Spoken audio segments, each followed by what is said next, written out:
రాష్ట్రంలో సార్వత్రిక ఎన్నికలు 50 రోజుల సమయం ముందే జగన్మోహన్ రెడ్డి చేతులెత్తేశాడు. వైఎస్ఆర్ కాంగ్రెస్ పార్టీ చేతులెత్తేసింది. ఓటమిని ఒప్పుకున్నాడు జగన్మోహన్ రెడ్డి. కాస్తో కూస్తో గౌరవప్రదమైనటువంటి స్థానాలు గెలవటం కోసం కనీసం సింగిల్ డిజిట్ నుంచి ఒక 20 సీట్లను గెలవటం కోసం ఇవాళ జగన్మోహన్ రెడ్డి ప్రయత్నం చేస్తున్నాడు. దాంట్లో అనేకమైనటువంటి అడ్డదారులు దొక్కుతూ ఉన్నాడు. ఇవాళ ఇన్ఛార్జీలు అన్నారు, కోఆర్డినేటర్లు అన్నారు. మళ్ళా ఇవాళ వైవి సుబ్బారెడ్డి ఇవాళ వాళ్ళందరూ ఎమ్మెల్యే క్యాండిడేట్లు కాదని మాట్లాడుతూ ఉన్నారు. అంటే ఎమ్మెల్యేలని రాజకీయ ట్రాన్స్ఫర్లు చేశారు. బలమైనటువంటి అభ్యర్థులు లేరని వేరే ఊర్ల నుంచి వేరే నియోజకవర్గాలు తీసుకొచ్చారు. వేరే జిల్లాల నుంచి ఎక్కడో చిత్తూరు జిల్లాలో చెవిరెడ్డి భాస్కర్ రెడ్డికి ఒంగోలు ఎంపీ ఇచ్చారు. అంటే మరి జోగి రమేష్ అనేవాడు కృష్ణా జిల్లా నుంచి ఎన్టీఆర్ జిల్లాకు మార్చారు. అంటే ఏ విధంగా జగన్మోహన్ రెడ్డికి ఓటమి భయం పట్టుకుందో ఈ రాజకీయ ట్రాన్స్ఫర్లే, పొలిటికల్ ట్రాన్స్ఫర్లే అర్థమవుతూ ఉన్నాయి. ఈరోజు 50 రోజుల ముందే చేతులెత్తేసిన వైసీపీకి గుణపాఠం చెప్పాలి. ప్రజలందరూ కూడా ఆలోచన చేయాలి. ఈ రాష్ట్రం 5 సంవత్సరాల జగన్మోహన్ రెడ్డి అవినీతి పరిపాలనలో అన్ని రకాలుగా నష్టపోయాం. అన్ని రకాలుగా దెబ్బతింది రాష్ట్రంలో ప్రతి పేద కుటుంబం కూడా జగన్మోహన్ రెడ్డి అవినీతి వల్ల ఎఫెక్ట్ అయింది, దెబ్బతింది. మళ్ళీ రాబోయే రోజుల్లో 50 రోజుల్లో జరిగే ఎన్నికల్లో ఈ రాష్ట్రాన్ని సక్రమమైన మార్గంలో అభివృద్ధి పథంలో తీసుకెళ్లేది ఒక్క చంద్రబాబు, పవన్ కళ్యాణ్ గారే. ఖచ్చితంగా జనసేన, తెలుగుదేశం పార్టీ కూటమి అధికారంలోకి రావాలి. మళ్ళా బడుగు బలహీన వర్గాలకి పండగ కావాలి. చంద్రబాబు గారి హయాంలో తెలుగుదేశం 2014, 2019లో బీసీలకు ఒక స్వర్ణయుగం అయితే ఈరోజు బీసీలు అధోపాతాళానికి తొక్కబడ్డారు జగన్మోహన్ రెడ్డి పరిపాలనలో. బీసీ సప్లాన్ నిధులు తీసేశారు, బీసీ కార్పొరేషన్ మూసేశారు, బీసీ పిల్లలు చదువుకోవడానికి విదేశాలకు వెళ్ళి చదువుకోవడానికి ఇచ్చే నిధులు తీసేశారు, బీసీలకి స్కాలర్షిప్లు లేకుండా చేశారు. అన్ని రకాలుగా బీసీ సామాజిక వర్గాల్ని నయవంచన చేసి ద్రోహం చేసిన వ్యక్తి జగన్మోహన్ రెడ్డి, వైఎస్ఆర్ కాంగ్రెస్ పార్టీ. అందుకనే తిరిగి బీసీలందరూ కూడా తమ భవిష్యత్తు కోసం, తమ బిడ్డల భవిష్యత్తు కోసం, తమ పూర్వ వైభోగం కోసం ఆలోచన చేస్తూ రేపు జనసేన, తెలుగుదేశం పార్టీ కూటమిని అద్భుతమైన మెజార్టీతో గెలిపించబోతూ ఉన్నారు. జగన్మోహన్ రెడ్డి నీ నిజ స్వరూపం ఏంటో బయటపడిపోయింది. ఇంకా నువ్వు ఎన్ని గిమ్మిక్కులు చేసినా నువ్వు అధికారంలో రావటం అనేది కళ.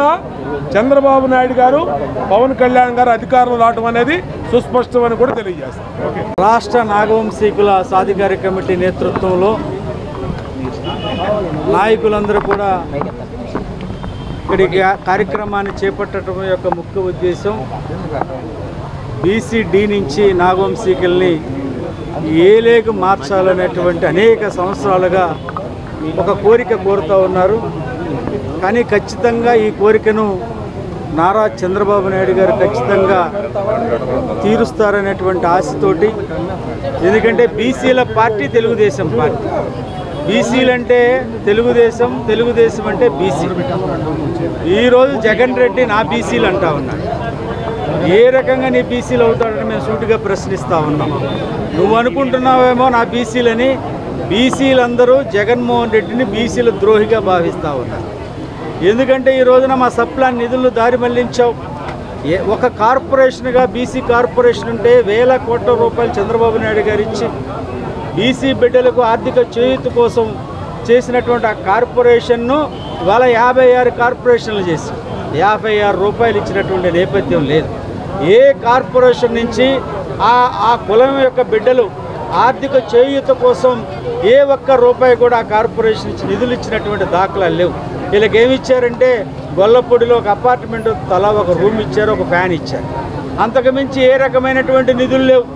ఏదైనా ఉంటే నవరత్నాలు అంటా ఉన్నాడు. ఈ నవరత్నాల పేరుతోటి బలహీన వర్గాల నవరంధ్రాలు మూసుకుపోయినటువంటి నేపథ్యాన్ని ఈరోజు చూస్తూ ఉన్నారు. ఇంత అరాచక పాలన్ని, ఈరోజు ఒక రాజరికపు పాలన్ని, ఇవాళ బలహీన వర్గాల మంత్రులు, ఎమ్మెల్యేలు నోట్లో నాలుక లేని వాళ్ళలాగా ఉన్నారు. కనీసం ముఖ్యమంత్రిని చూడటానికి వాళ్ళకు గతి లేనటువంటి పరిస్థితి. ఇవాళ తాడేపల్లి ప్యాలెస్లో ఎవరున్నారంటే జగన్మోహన్ రెడ్డి సామాజిక వర్గానికి చెందినటువంటి నాయకులకు తప్ప ఏ వర్గానికి ఎస్సీ ఎస్టీ బీసీ మైనారిటీ వర్గాలకి కనీసం ఆయన చూసేటువంటి పరిస్థితి లేదు. ఖచ్చితంగా 2024లో జగన్మోహన్ రెడ్డికి ఓటమి 100% నిజం. అందులో బీసీలు, ఎస్సీలు, మైనారిటీలు, ఎస్టీలు అగ్రభాగాన్ని ఉంటారు. కార్పొరేషన్లు వేశారని చెప్పి ఎంతో గొప్పగా చెప్పుకుంటా ఉన్నారు. కానీ 5 ఏళ్ళు పూర్తయినా సరే ఇంతవరకు కూడా ఒక్క రూపాయి కూడా కేటాయించలేదు. ఆ కార్పొరేషన్ చైర్మన్లకి ఈ 40 నెలల్లో మరి 30 లక్షల రూపాయల గౌరవవేతనం, డైరెక్టర్లకేమో 6 లక్షల రూపాయల గౌరవవేతనం వచ్చిందే తప్ప ఏమీ చేయలేదు. కేవలం కార్పొరేషన్ చైర్మన్లు, డైరెక్టర్లు ఉత్సవ విగ్రహాలే. మీ జాతీయ ప్రయోజనాలను మరి జగన్ రెడ్డి దగ్గర తాకట్టు పెట్టారు తప్ప కేవలం మీ 13 మంది డైరెక్టర్లకి, ఒక చైర్మన్ గారికి లక్షలాది రూపాయలు మరి మీరు జీతాలు తీసుకుంటున్నా ఉన్నారు. అలానే ప్రోటోకాళ్ళు దర్శనాలు చేసుకుంటున్నారు, మీరు సన్మానాలు చేసుకుంటున్నారు తప్ప మీ జాతి పేరు చెప్పుకొని మీరు చైర్మన్గా, డైరెక్టర్లుగా ఎన్నికయ్యి మరి మీరు లబ్ధి పొందారు తప్ప మీ జాతీయ ప్రయోజనాలు ఎక్కడ కూడా మీరు నెరవేర్చలేదని చెప్పేసి దానికి నిరసనగా బీసీ కార్పొరేషన్ 56 కార్పొరేషన్లకు నిధులు కేటాయించాలి, వారి స్థితిగతులని మరి మెరుగైనటువంటి పరిపాలన అందించాలనే ఉద్దేశంతో ఈరోజు తెలుగుదేశం పార్టీ, జనసేన, ఇతర పక్షాలుగా మేము ఇక్కడ ధర్నా చేస్తా ఉన్నాం. దాంట్లో రాబోయే రోజుల్లో బీసీ డి నుండి ఏకి మార్చాలి, చట్టసభల్లో నాగవంశీలకు కూడా ప్రాధాన్యత ఇవ్వాలి, మరి మెరుగైనటువంటి రుణాలు కావాలనే ఉద్దేశంతో ఈ కార్యక్రమం పెట్టాం. దీనికి తెలుగుదేశం, జనసేన, కమ్యూనిస్టులు మద్దతు ఇచ్చినందుకు వారికి ధన్యవాదాలు తెలియజేస్తా ఉన్నాం.